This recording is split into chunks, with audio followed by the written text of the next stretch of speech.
बदली माफिया का इलाज करो। बदलाव सरकार होश में आओ। होश में आके काम करो।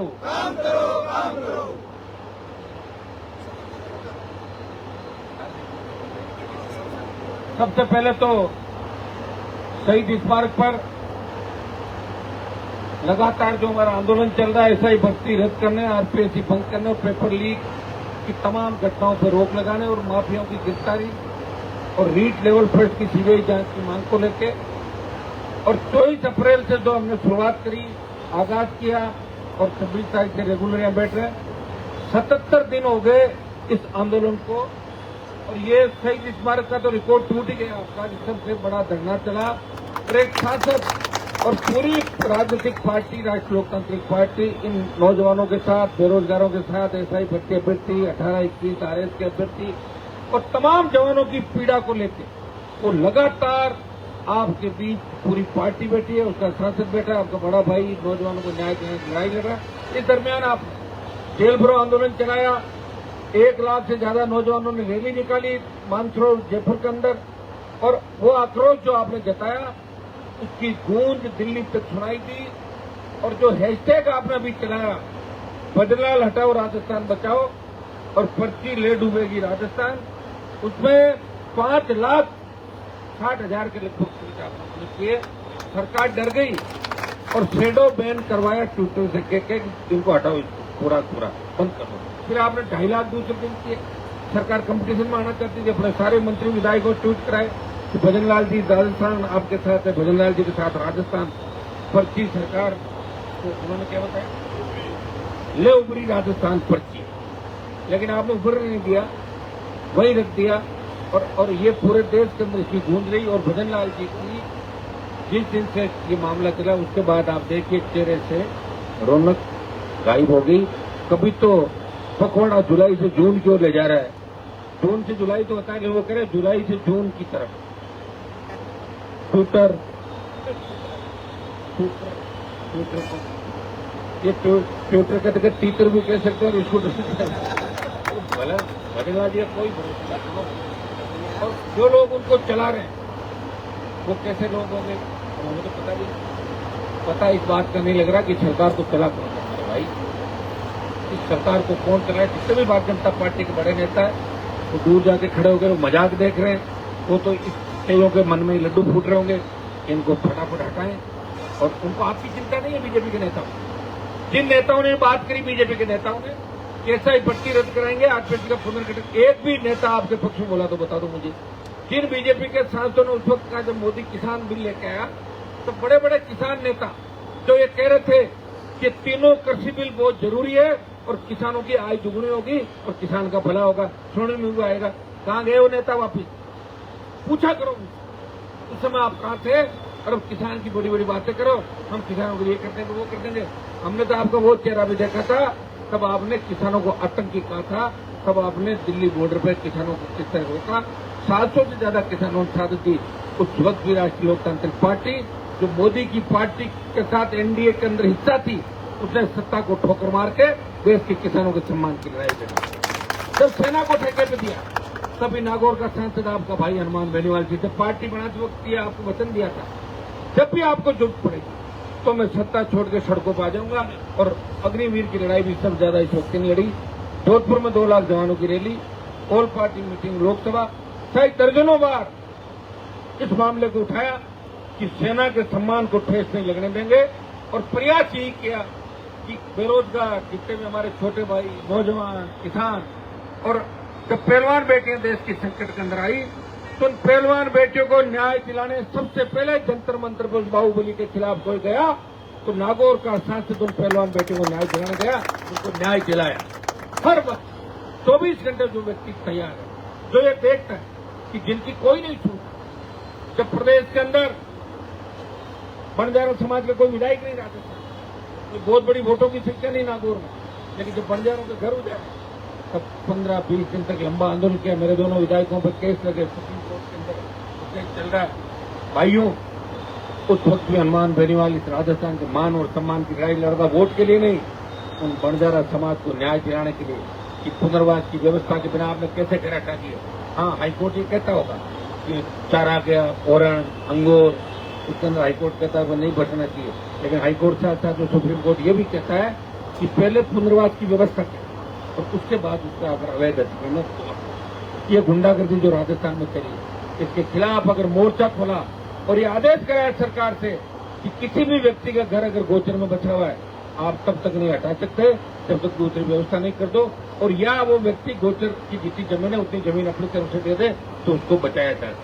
ये आदेश भी राजस्थान की सरकार से मैंने कराया। बजरी माफिया, जो बजरी माफिया सर चढ़ के बोलता था, बजरी माफिया का ऐसा इलाज किया कि 300 करोड़ की तो उसके लग गई पेनल्टी, ईडी सीबीआई उसके घर पे आ गई और 3-4 टेबलेट टाइम की एक्स्ट्रा बढ़ा दी उसने, गोलियां खाने लग गया, कूद के भागा दीवार से, घर पे ताला लगाया और छुपता घुमा के। लेकिन अब नए बजरी माफिया आ गए। मैं धन्यवाद दूंगा रियाद के मेरे तमाम भाइयों का, सर्व समाज का। चेयरमैन साहब यहाँ बैठे हैं रिया के, पूर्व प्रधान जी बैठे हैं, सरपंच साहब बैठे हैं, अर्जुन जी ककड़ावा, तमाम रिया के सर्व समाज यहाँ बैठे हैं। मैं इनको धन्यवाद दूंगा रिया के मेरे भाइयों कि इन्होंने बजरी माफिया के खिलाफ राजस्थान में पहली आवाज उठाई और मैं गया इनके बीच 20,000 की संख्या थी, कम से कम 20,000 लोग रिया की और राष्ट्रीय लोकतांत्रिक पार्टी के हमारे जो पूर्व दोनों विधायक सर मेहता के तमाम हमारी पूरी टीम, सारे नौजवान हैं, जयपुर से भी आप लोग साथ गए, प्रदेश के नौजवान। तब राजस्थान की सरकार पूरी मंच पे आ गई थी और सर्वे कराने के बाद, मुकदमा दर्ज करने के बाद सारी बात हो गई। लेकिन 3 दिन बाद ड्रोन जब उड़े और ड्रोन उड़ाने के बाद काफी रिपोर्ट उठ गया, ये कमिटमेंट कर सकता कि किसी तरह इनको परेशान नहीं करें। लेकिन वो माइनिंग लीज नागौर की पूर्व सांसद ज्योति मिर्जा, नागौर का एसपी नारायण, उसके लक्ष्मण मेहता का विधायक और आधा दर्जन विधायक भारतीय जनता पार्टी के, जो उस माइनिंग जो लीज है 5 या 6 उस रिया आलनेवास इलाके के अंदर, उन सब में पार्टनरशिप है उन बीजेपी के नेताओं। उन लोगों ने कहा कि माल खाली कराएंगे साहब, हम जल्दी ले जाएंगे स्टॉक को। उनको पता था स्टॉक अगर रहा जांच होगी तो पेनल्टी आएगी, क्योंकि बड़ी बड़ी पेनल्टी उन्होंने लगाई।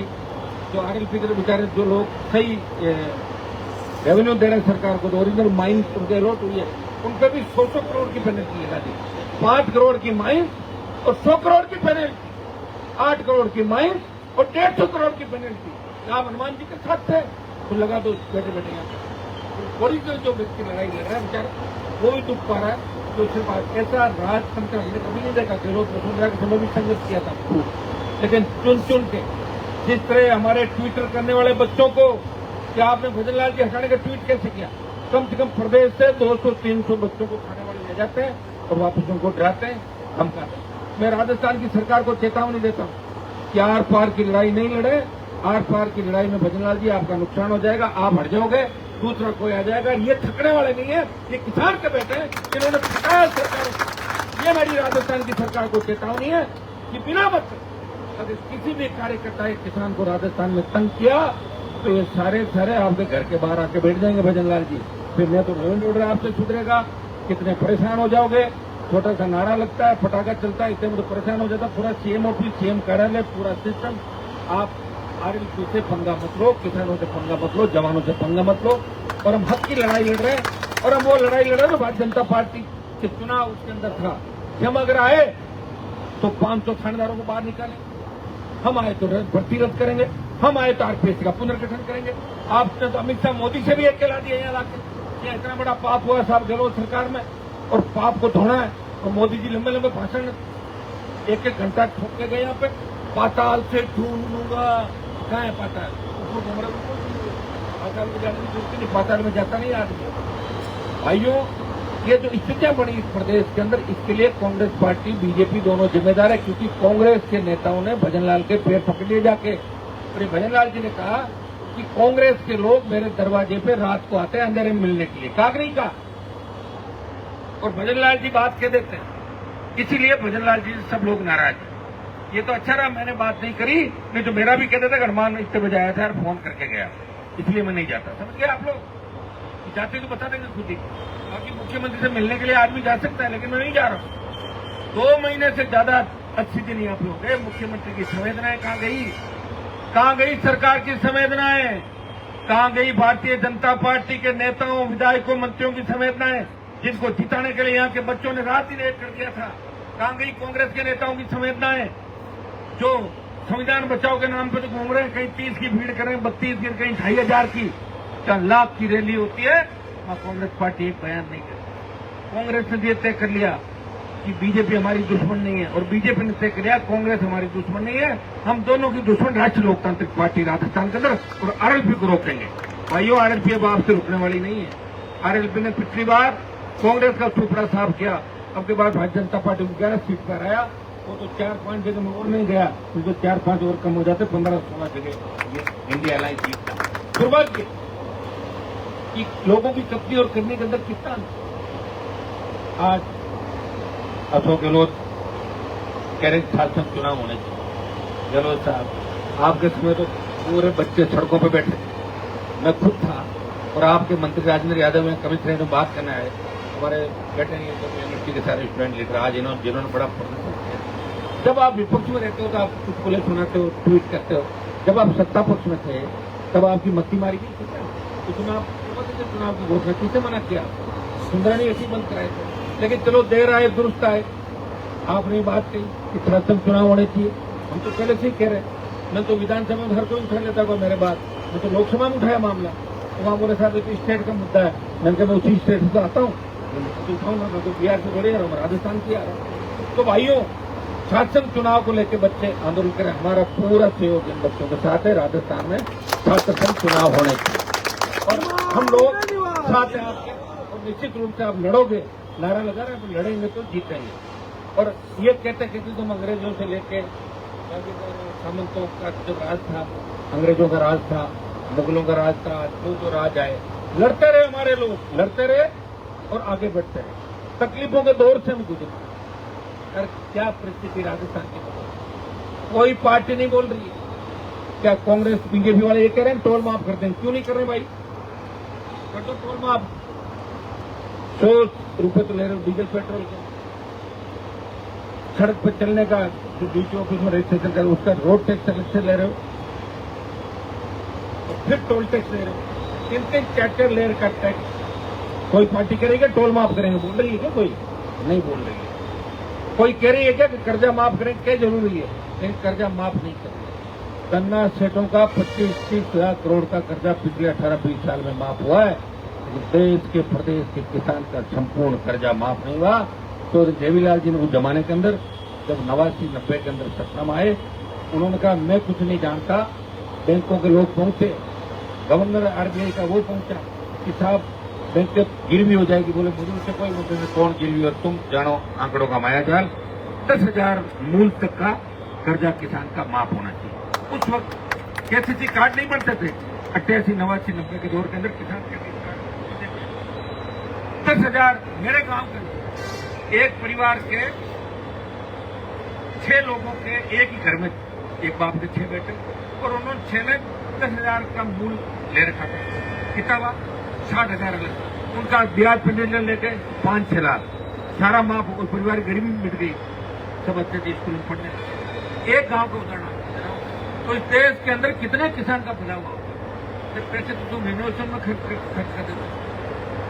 आप उठा के देखो इन मंत्रियों का, इन अधिकारियों का, इनका अगर थोड़ा थोड़ा खर्चा कम कर दो ना, तो भी किसान का कर्जा माफ कर सकते हो। कितना वेस्टेज आपका जा रहा है, कितने अंधाधुंध सरकारी संपत्तियों का दुरुपयोग, नुकसान हो रहा है। अगर आपने जहां जहां संपत्तियां खरीदी, राजस्थान में कितने डाक बंगले बताओ मुझे? एक भी डाक बंगला सुचारू नहीं चल रहा है।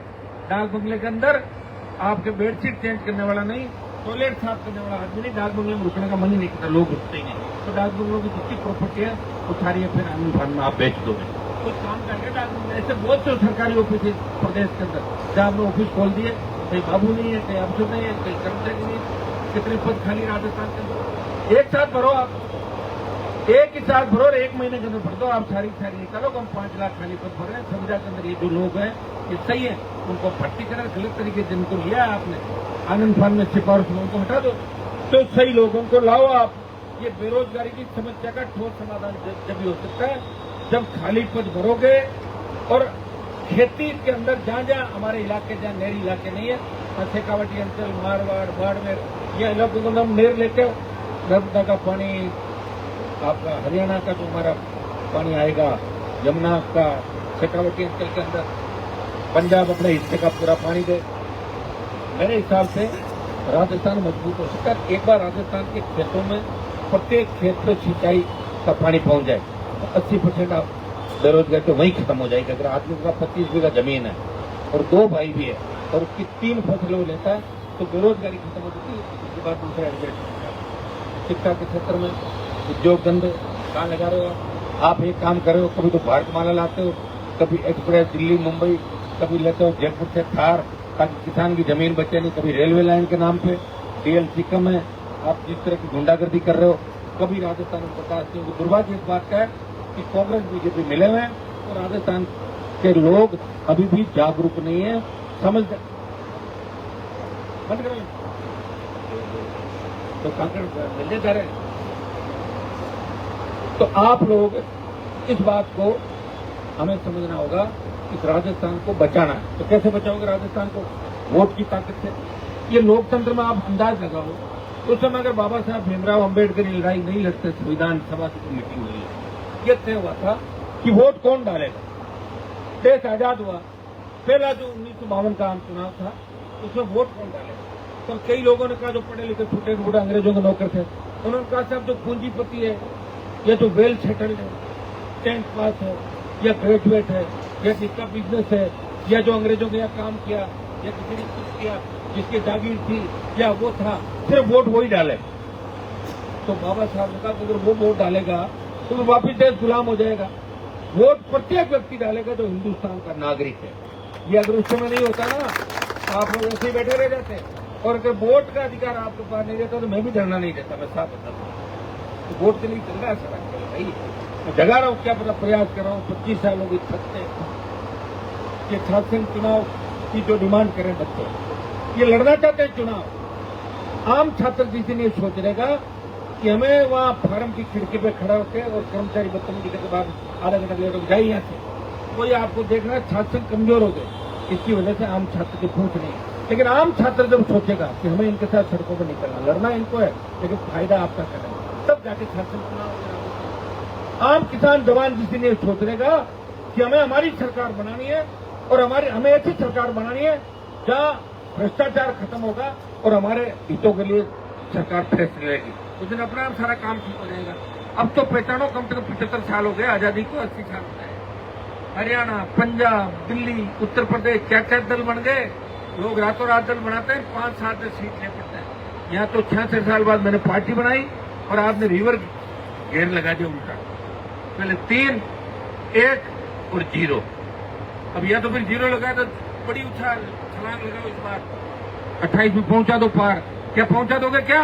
या वही कांग्रेस बीजेपी की टिकट मांगोगे कार्यालयों को बाहर? हटा देंगे कांग्रेस बीजेपी को। तो मैं पाऊँ, मुझे पता अभी तो पुलिस मेरे पीछे पड़ी पूरी। तो एक बात है, यहाँ पर मजबूत है और जो 80 दिन यहाँ लड़े, निश्चित रूप से ये प्रदेश के जवान किसान आने वाली पीढ़ी की लड़ाई आप लोग लड़ रहे हो। आप सब भगत सिंह की भूमिका के अंदर हो। राजस्थान को बचाओगे, जवान को बचाओगे, किसान को बचाओगे, हमारे बेटे बेटियों को बचाओगे। तो लॉ एंड ऑर्डर जो बिगड़ा हुआ राजस्थान का, इसमें आप ये बताइए कि किस तरह AK-47 अभी बरामद होती है, किस तरह के फोटो आते हैं, किस तरह की बातें होती है, किन नेताओं की तरफ नहीं होती है। मेरे भाई सारी चीजों का ध्यान रखो। हमारे नेता जोर जोर से बात करते हैं यहाँ पे, SI भर्ती रद्द करो। अब कहाँ गए वो लोग? अब कहाँ गए वो लोग जो कह रहे RPSC को भंग करो? रैली निकाली अजमेर से जयपुर तक, कहाँ चले? ये तो जयपुर में ना खुद का बंगला, खुद की सुरक्षा, खुद का मंत्री पद, बस हमारा नहीं जाएगा, चला नहीं जाएगा बस, क्योंकि जाते भी रिक्शा में चलना पड़ेगा, इसीलिए लड़ नहीं रहे। मैं लड़ रहा हूँ। लोगों ने कहा साहब आपका कनेक्शन काट दिया, मैं भजन लाल जी का कनेक्शन काट दूंगा, भारतीय जनता पार्टी की सरकार का कनेक्शन काट दूंगा। तो मेरा कनेक्शन बताओ, मेरे जैसे व्यक्ति से 2 लाख रुपए लेके कनेक्शन काट दिया तो आम आदमी क्या करेगा बताओ? तुम्हारे तो सीट और बढ़ जाते हैं। मेरे डर से सीट तो नहीं मिली, कम से कम सीट बढ़ते और बदनाम करते, चोरी कर रहे थे बिजली की। फिर क्या करते हैं? क्या निकलवा देते, बंगले खाली करो। है कितने बार बंगले? खाली करो ना राजस्थान में, जयपुर के अंदर जितने इलीगल रह रहे हैं मैं कहा सबको खाली कराओ। हम तो रह भी नहीं रहे, सब खाली करेंगे। हमारे पास तो ऑफिस ही नहीं यार, हमारी पार्टी हमको करा वो ऑफिस वो भी न तो कांग्रेस ने दिया और न बीजेपी ने। चलो तुमने पार्टी बनने नहीं दी, लेकिन पार्टी कार्यालय के अंदर तो नौजवान बैठेगा। किसी नेता की उतनी हिम्मत है क्या राजधानी के अंदर कि एक आवाज में 1 लाख आदमी इकट्ठे करें? मुझे नेता का नाम बताओ, नहीं है किसी का। 2000 आदमी नहीं होते भाई, वो भी गाड़ियां भेजनी पड़ती है, नाश्ता भेजना पड़ता है, सब लोग आते हैं, राजे बापू चल जाए बीच में, होगी रैली। चलो 1 लाख से ज्यादा जवान अपने पैसे से हनुमान बेनीवाल के आह्वान पे आए और बाड़मेर, हनुमानगढ़, गंगानगर से 50,000 से लेकर 70,000 रुपये बसों के दिए किराए। 70,000 में 70 लड़के, फिर 1,000 रुपये देंगे, क्या फर्क पड़ता है? भाई साहब को तंग नहीं करेंगे। अगर ये बात आपने 28 तक याद रखी तो आपको कोई नहीं रोक सकता। दिक्कत ये है कि थोड़े दिन याद रखे, नाराज होकर भाग जाते हो। काम आते हो, एक काम हो जाता है, 9 और ले आते हो, 9 में 8 नहीं होते हैं, तो अब हमारे काम नहीं होते। अब ये याद रख लो, जो हो ही बढ़िया, कम से कम नुकसान तो नहीं कर रहा हूँ तुम्हारा, तो ठीक है। तुम्हारे बीच में तो बैठा हूँ, भजनलाल की तरह तो नहीं हूँ कि पार्टी का राज निकल के सीएम बन गए, सब उनको भूल गए जो बनाने वाले। कांग्रेस का विरोध करना उनका तो कर नहीं रहे, और हमारे जैसे उन लोगों का कर रहे जो सारी बात जानते हैं। तो यही भजनलाल जी का कि मैं युवाओं को तंग करूंगा, क्रेडिट हनुमान बेनीवाल को क्यों जा रहा है? तो आप एक काम करो, क्रेडिट खुद ले लो, आप एक समिति बना दो, उनसे बात कर लो, बच्चों और तीरथ कर दो। आपका तो घोषणा को तो कमिटमेंट था, आपके नेताओं का कमिटमेंट था, मोदी से करा दो घोषणा। मोदी ने कहा था ना कि पाताल से ढूंढ लूंगा, तो अपना क्रेडिट चला जाए। किसान बिल में तो क्रेडिट ऐसे किया, पहले बिल वापिस नहीं लिए और फिर खुद ही कहा कि बिल वापिस कर। एक नहीं लिए, किसी को पूछा तो नहीं था, कहा था तो बीजेपी किसी किसान के बेटे को आगे कर देते। हमारे यहाँ का तो कृषि राज्य मंत्री हमारे यहीं से थे, कभी उनको प्रेस कॉन्फ्रेंस में नहीं बिठाया। मैं ये उनसे ठीक मैं पूछता था, आप जानते हो किसान बिलों के बारे में? बोले बहुत बढ़िया है। कैसे दिखने में बढ़िया है या कैसे अंदर से फटा? तो मैंने कहा आपको बिठाया कभी मीटिंग में? बोले तो आपसे प्रेस कॉन्फ्रेंस क्यों नहीं करा? नहीं करेंगे, आप कारण समझ गए होंगे सर, क्यों नहीं करेंगे? जिन लोगों को किसान से मतलब नहीं, वही प्रेस कॉन्फ्रेंस करते थे कि कृषि बिल लागू होने से ये फायदा होगा, ये हमारे लोग तो जहां भी जाते हैं इतने कमजोर हो जाते हैं कि फिर उनसे कुर्सी, एयर कंडीशन, मिठाई, चाय और फ्री का जो सामान है मिलता है सरकार से, उसके आदी हो जाते हैं। और एक जो हुक्म की राजनीति है ना, जिस दिन हमारे लोग ये करने लगे, जिसका मतलब सुनो ओरिजिनलिटी खत्म हो गई। हुक्म इसका मतलब कमजोरी, ये अपने संस्कार नहीं। भाई हमारे किसान के बेटे तो लड़ते हैं, वो तो कहते हैं बता क्या बात है, करे तो करने तो छोड़, तो बता नहीं, वो तो सिर्फ एक ही आदमी करना है, वो आपके सामने खड़ा है। लेकिन 1 से 3 से 10 कर देते ना तो भी तेजी से भागता मैं। 3 से 0 प्लेयर, 0 प्लेयर गोपा जी जैसे भैंस का काम करने वालों को मेरे सामने जिता दिया था। देसी वेद को, गाय भैंस वाले को जीता चाहिए, तो फिर कहाँ आ गया है आपके नाम? तो आगे नागौर तो कंप्यूटर युग पे आ गया, नागौर तो वहां कहाँ चला गया? तो वहां फिर भोपा जी को भैंस पे चला गया, मैं लाया आगे, घसीट के डाल दिया। इससे अच्छा तो और कहीं मेहनत करता तो 1-2 चीजें तो साथ होते। 25 साल की मेहनत का क्या परिणाम होगा? अगर यही काम करना था तो पहले ही करना था, क्यों मुझे खराब किया? ये तो अच्छा रहा मुसलमानों, दूसरे लोगों का, मुसलमानों का। एमपी का चुनाव जीत गए, नहीं तो जाटों ने 40% वोट उसको डाल दिए थे, पैसे वाले डाले कि नहीं डाले? याद है तुम्हें? शुभम बता देगा। अरे 40% जाट बीजेपी के अंदर गए कि नहीं गए लोकसभा चुनाव में? उसके साथ चले गए, पैसा फेंको, तमाशा देखो। सारे अफसर, ठेकेदार हमारे समाज के, और जो कहते थे कि बस राज में रहेंगे तो मजा आएगा, हमारे ही लोग हमारे खिलाफ। तो भला वो लोगों का जो वापिस वोट डाला और मैं लोकसभा के अंदर पहुंच गया। और मैं कोई उसके व्यक्तिगत विरोध में नहीं, 2009 में उसको एमपी में नहीं बनवाया था, पर हमने सांसद बनाया। दुर्भाग्य से वो सही काम नहीं कर पाई। और ये लोग क्या नागौर की बात करेंगे? नागौर के अंदर तो पीने का पानी भी नहीं, आज आजादी के 75 साल का क्या नागौर राजस्थान की राजनीति के अंदर सिरमौर हुआ करता था। कितने नेता नागौर को जो लोगों के किसान राजनीति के नाम से थकते थे, पीने का पानी भी नहीं आज की तारीख। ये बजरी जो निकल रही है, चाइना क्ले निकल रहा है, सैंड स्टोन, लाइम स्टोन कुछ इलाकों में निकल रहा है। मेरे हिसाब से तो तमाम जो नेता है 80% तो यही काम कर रहे हैं, माइनिंग का, अवैध मामले का, और खुद शामिल हो जाते हैं। नेताओं से लोग डरने लगे कि नेताओं के पास कोई काम लेके जाएंगे तो वो हिस्सा मांग लेंगे। और सही बात है, नेताओं के पास आप लेके जाओ तो अब ये काम है, अच्छा इन कमाई कितनी है, और कमाई तो जोर जाते हैं कर माना 15% निकाल देंगे। तो किस्मत में रहा क्या बैकडोर, मैं तेरी मदद करता हूँ, ये काम करने लगे अपने लोग मेरे भाई। इसलिए हम कमजोर पड़ गए राजस्थान के अंदर, और इसीलिए कमजोर पड़ गए देश के अंदर। और इसीलिए देश में जब किसानों को आवश्यकता पड़ी तो यूपी, हरियाणा, दिल्ली के अंदर हमारे समाज के नेताओं ने इस्तीफे नहीं दिए थे। तब राजस्थान के किसान के बेटे ने देश का सम्मान रखा कि जाटों में कोई तो है, एक तो है, पहलवान बेटियों का नाम सही, एक तो है जो बेचारा लड़ रहा है, एक तो है बेचारा लड़ रहा है। अरे बेचारा लड़ तो रहा, लड़ेगा कितने साल ये तो बताओ, या तो मेरी उम्र 300 साल करा दो, फिर मैं ढाणी ढाणी चला जाऊंगा। चलो 500 गाड़ी 7 उम्र तो बढ़ रही है ना भाई। तो 28 में तुम अगर ताकत मुझे नहीं दोगे तो मैं इन दुश्मनों का इलाज कैसे करूंगा, किसान विरोधी लोगों को रगड़ूंगा कैसे बताओ। और जो सरकारी संपत्तियों में लेके बैठे हैं या इलीगल काम किए इनको जेल में कैसे डालेंगे, उसके लिए सरकार चाहिए। और सरकार के लिए वोट कौन करेगा, नौजवान। तुम ये तय करो कि हम हमारा काम भी करेंगे। देखो बिल्कुल मेरे साथ फ्री मत हो जाना, खराब हो जाओगे। हमारा काम भी करेंगे, पढ़ने वाला पढ़ाई भी करेगा, आरएलपी को मजबूत करेगा। जो बेरोजगार है वो रोजगार की व्यवस्था का भी ध्यान रखेगा, मैं भी मदद करूंगा जहां भी करूंगा। गलत काम नहीं करेंगे और हमारी पार्टी का ध्यान भी रखेंगे। किसान ये ध्यान रखेगा कि हमारी पहली पार्टी है जो किसान के बेटों ने हमारा आशीर्वाद से बनाई और दिल्ली तक सम्मान बढ़ाया। फिर तेजाजी महाराज के जयकारे को देश के अंदर पहुंचाया और तेजाजी के भक्तों को एक साथ बैठना सिखा। एक टेंट में तो नहीं बैठते थे पहले, 25 साल पहले ये स्थिति थी कि सीकर, नागौर, हनुमानगढ़, गंगानगर, भरतपुर, चूरू के नाम से आपस में 18 गाँव हो लड़ लेते थे, आपस में थोड़े थे।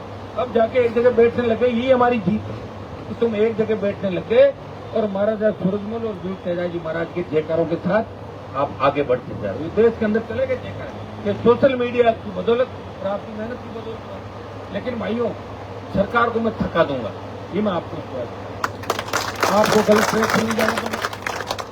नागौर में थोड़ा ठीक से ना ज्यादा खराब हो गई, ये मुझे एक उधर नागौर की तरफ दिमाग खराब नहीं हो जाए लोग। नागौर हनुमान जी करके जयपुर बैठे तो 15 तारीख को थोड़ा नागौर के अंदर भी करेंगे, क्योंकि नागौर में तो यहाँ के लोग बैठे हमारी मेड़ता से जो रात रेल लाइन पूछकर आपकी जो सीमेंट फैक्ट्रियां, सीमेंट कंपनियां जो आ गई बाहर से, हमारे एमएलए, मंत्री, पूर्व सांसद ये सब उनमें ठेकेदारी कर रहे हैं। तो गरीब किसान की सुनवाई कौन करेगा? जब जनता सड़कों पर आती है तब अपना आप सरकारें झुक जाती है। और इसीलिए नागौर का कार्यक्रम है, इसलिए आक्रोश रैली जयपुर में हुई और इसीलिए 80 दिन से सरकार की छाती में बैठे हैं और मूंग डल रहे हैं, छाती में बैठे हैं, डल रहे नहीं डल रहे, तो ठीक ही हो रहा है। मेरे हिसाब से तो मेरे पास अगर कोई मामला आ जाता है तो निश्चित रूप से उस पर कार्रवाई होती है। मैं प्रयास भी करता हूँ, आप चिंता नहीं करें, आने वाला समय आपका है, लेकिन अपनी ओरिजिनलिटी को नहीं खोना, ध्यान रखना। शेड्यूल कास्ट के भाइयों को साथ रखना है, मुस्लिम को साथ रखना है, तमाम अच्छे लोगों को साथ रखना है, चाहे उसकी जाति कुछ भी हो, क्योंकि हर जाति के अंदर अच्छे लोग हैं और हर जाति में निकम्मे नकारा है। अपने समाज में भी है नहीं कई लोग, तो अंदाज लगा लो कितने लोग क्या क्या होंगे। लेकिन वक्त पड़ते ही अपने नेता के जयकारे लगाने लग जाते हैं और अपनी कौम और किसान को भूल जाते हैं, तब उनका नेता दूसरा हो जाता है। भाइयों, इन बातों का मैं ध्यान रखना। मैं आपको आश्वस्त करता हूं कि अंतिम दम तक लड़ाई लड़ूंगा आपके लिए, अंतिम समय तक लड़ूंगा, आपका नुकसान नहीं होने दूंगा। मेरा कितना ही नुकसान हो जाए, हो गया बहुत सा नुकसान। अब तो 3 में मंत्री बनता, मैडम के साथ 5-4 बार उनके बन जाता, पैसे कमा लेता, मार देता, फिर जीत जाता, तब तो था फायदा। अब मेरे तो कोई दुनिया भर की सीट आप लाओ, तब जाके मेरे संघर्ष का फायदा होगा। हनुमान जी के साथ लड़के और अच्छी जगह पहुंचे। मंत्री के तो जोड़ ही नहीं मेरे भाई, कभी बन जाते मंत्री। ये तो साइड में वैसे ही बजाता हूँ रोड पे, कौन मना कर रहा है? लाल बत्ती लगा खूब घूमा, मैं तो कई कार्यक्रमों में जाता हूँ, मंत्री अकेले खड़े हो जाते हैं, बच्चे कितने नमस्ते करते, कितने परिवार हनुमान जी आ गए। तो मंत्री को बड़ा कर तो आपने बढ़ा दिया मेरे राजस्थान के अंदर और देश के अंदर। लेकिन सत्ता की चाबी हाथ में नहीं है।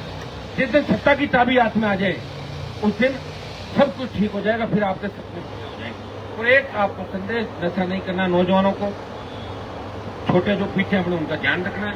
और छोटी बात के लिए बड़ा नुकसान किसी का नहीं करना, ये ध्यान रखना। जल्दी हो जाते हो आप लोग, जल्दी होकर मार्केट में आ जाते हो, तो मार्केट में आकर नुकसान कर लेते हो।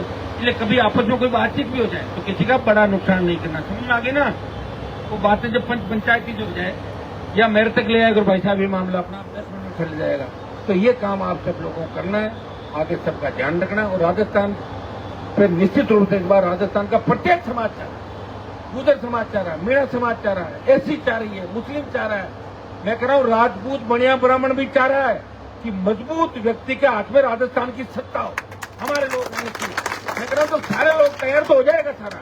थोड़ी हिम्मत रखो, हिम्मत के साथ सब काम ठीक होगा। और देखिए वसुंधरा हटके जब भजनलाल जी आ सकते हैं तो कुछ भी हो सकता है नहीं हो सकता है? जब ट्विटर का स्कूटर हो सकता है तो कुछ भी हो सकता है, तो कुछ भी होगा, लेकिन वोट से होगा। और वोट के लिए तैयार रहो। पंचायत चुनाव लड़ना, अपने को लड़ना नहीं लड़ना, हाँ नहीं सिंबल टाइम पे सबको देना। पिछली बार आधे रख दिए थे, खो दिए, उठा दिए, नुकसान कर दिया था। पिछली बार 10 प्रधान आ गए थे, मेरे 15 प्रधान, एक प्रमुख आ जाता। लेकिन बच्चे जोश के अंदर होश नहीं रखते, सिंबल लेके रवाना हुए तो ऐसा समझ लगे थे हमें सब कुछ भगवान है। तो बोर्ड जहाँ मिलना था नहीं मिला, जहाँ नहीं मिलना था वहाँ मिला, तो कई जगह फार्म उठवा दिए, कुछ हो जाता। अब की बार पूरी ट्रेनिंग के साथ प्रत्येक व्यक्ति को प्रत्येक गांव ढाने के अंदर हमें ये नहीं करना कि हमारे लड़ने से किसका फायदा नुकसान हो रहा है। ये हमारा काम है क्या? हमारा काम तो ये कि दोनों पार्टियां हमारी दुश्मन है, कांग्रेस और भारतीय जनता पार्टी, इस राजस्थान की लड़ाई करेंगे। एमपी का चुनाव तो बाद में होगा 29 में, कल तो 28 के चुनाव है, पहले 28 का सेमीफाइनल हम लड़ेंगे। देखो 13 से शुरू हुआ था, 13 मोर्चा करते 13 से 18, 18 से 23, 23 से 28। हाँ मेरे साथ तुम भी चल रहे हो, थक नहीं रहो, इसमें कोई दो राय नहीं। मुझे पता है डीजल कितना महंगा है। जयपुर में एक होटल में रुकते हैं 2-3 लोग, 2-3 हजार रुपए। तुम घर से ला के मेरी पार्टी को मजबूत कर रहे हो, लेकिन मैं भी तो 100% ईमानदार हूँ। 1 रुपए का चंदा नहीं मांगा। देखो सही मेरी हिम्मत तो देखो, लोग तो चंदा मांगना सही है, इलेक्ट्रोल बॉन्ड भी खरीदते हैं तो पार्टी अकाउंट अपना रखती है कि इतना हमारी पार्टी को चंदा मिला। मैं तो 1 रुपये नहीं लिया किसी से यार। और अगर किसी ने मेरी मदद कर भी दी कोई छोटी मोटी तो उनका ध्यान भी रखता हूँ, नहीं करी उनका उससे भी ज्यादा ध्यान रखता हूँ। तो मुझे वोट भी चाहिए, खाली पैसा नहीं चाहिए। प्रयास करके अभी तक हम ले आए, अब की बार सारे सिस्टमेटिक राजस्थान लड़ेंगे, क्योंकि सत्ता हासिल करने के लिए सिस्टम की आवश्यकता है और संगठन की आवश्यकता है। संगठन और सिस्टम दोनों के साथ हम करेंगे। ईश्वर हमसे कितना नाराज है बताओ। शंकर जी नारौली हमारा काम देखते, सारा यहाँ का सारा धरने का कार्यालय का उनका बच्चा चला गया, भगवान पता नहीं क्या कर, अच्छे लोगों को तकलीफ के अंदर डालता है। और ये जो उठाई गई घूमरे सड़कों के अंदर कुछ नहीं बिगड़ रहा। कई लोगों का तो सोचते हैं मर गया, फिर पता लगता है मरा ही नहीं, 4 झटके आ गए, फिर जिंदा हो गया। देखा मैंने बहुत। तो ये कलयुग है, और कलयुग में ऐसी चीजें देखने को मिलेगी। सही आदमी को परेशानी होगी, बंदे लोग जीते रहे। जो लोग कहते थोड़ा पाप अपन भी करना चाहिए, क्या पता नहीं, लेकिन मरते हैं भाई। आप देखो उत्तराखंड की जो हुई है, केदारनाथ की त्रासदी हुई, कोविड हुआ, अच्छे बुरे सारे लोग थे, लेकिन अच्छे लोग जहाँ इनका जहाँ यहाँ स्थान होता है वहाँ ऊपर वाले भी करेंगे अच्छा हकीकत तो किसी तक कौन चला रहा है इस तंत्र को। और मुझे तो लग रहा है कि अभी तंत्र पे भी किसी और ने चार्ज ले रखा होगा।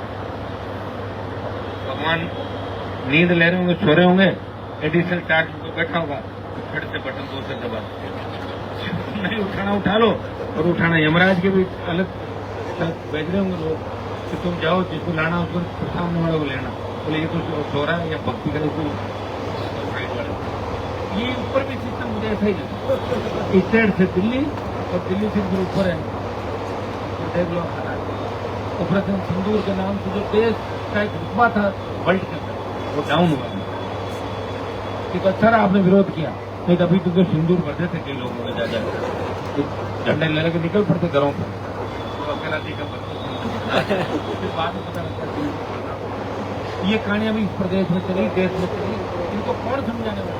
क्योंकि जो समझाने वाली पार्टी तो राहुल गांधी, प्रियंका गांधी, जो दिन में लोग 10 बार हंसते हैं। राहुल गांधी भी कैसे भाषण देता है सुनते ही हो, लेकिन राहुल गांधी का रिकॉर्ड भजनलाल जी तोड़ देंगे। ये दिन में 3 गलती करते हैं, 3-4 बार, पता नहीं क्या क्या करेंगे, कैसे कैसे करेंगे। लेकिन मोदी को श्रद्धांजलि देने की अगर हिम्मत किसी में तो भजनलाल जी करेंगे, और किसी में कि जिंदा मोदी को श्रद्धांजलि दें। बहुत बहुत आपको धन्यवाद। जय हनुमान जी संघर्ष करो।